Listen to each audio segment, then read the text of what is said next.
Hello guys, I am Jim from Barn. Some updates for today. First of all, what I do is I collect World War II vehicles and weaponry, particularly the Axis vehicles. Come on here, I'm going to show you what's going on with my Kettenkrad gearbox. A few weeks ago I think I had a video. I'm disassembling, I'm trying to reassemble it.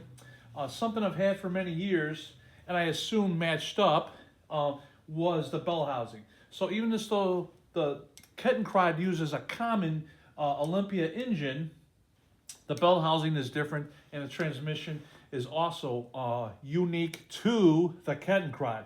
So it matches up perfectly. What this was missing was this vent cover that I took off the standard one. I had a standard Opel Olympia cover. I was able to put that on there, you know, kind of like robbing Peter to pay Paul, but not really. I don't need that other bell housing. It's not useful at all. So I'm actually able to, pretty much complete this.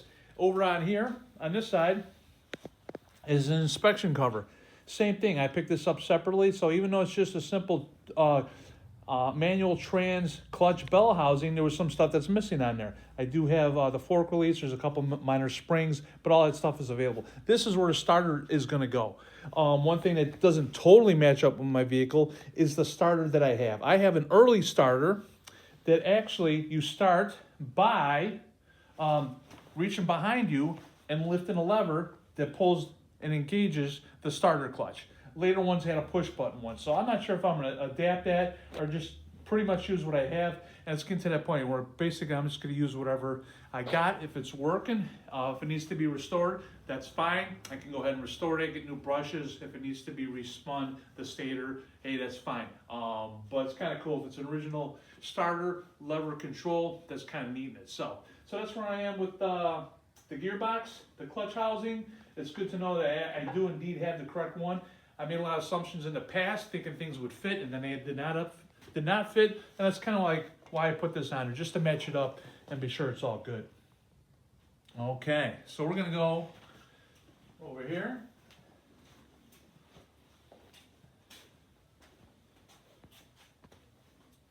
So what I have here is a no-tech light.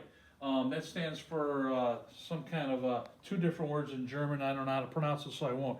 This particular no-tech light was made for bunkers. So what is a no-tech light?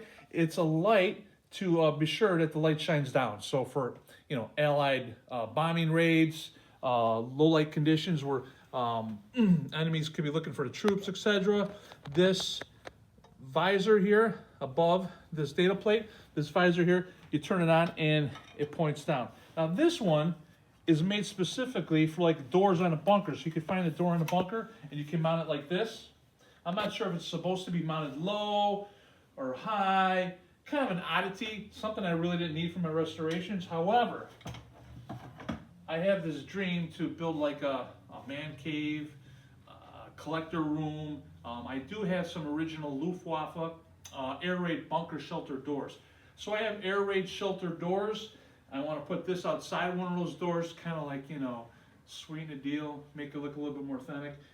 It is what it is. It's a rare collectible. So something else I'm working on.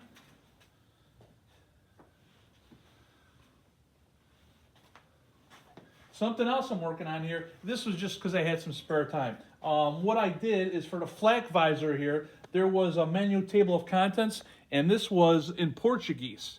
So one of the guys on the forum translated to English. What I did is I pulled up a Word document and got a translator, and I pulled up the German equivalent, the German jargon, the German vernacular for this apparatus.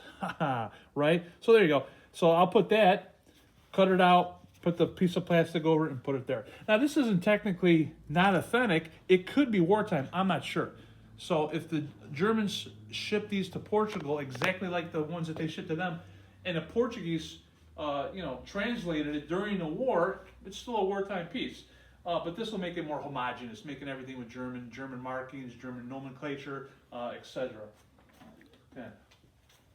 While we're on the subject of checking things out, making sure parts are fit, I had a friend on a forum make this oil pan. So again, Opel Olympia engine is the same as the one they put in the vehicles, other than the bell housing, which I just showed you. So on here, the engine would go here, the bell housing will go here, transmission goes there, gearbox up front. So the engine will be behind you.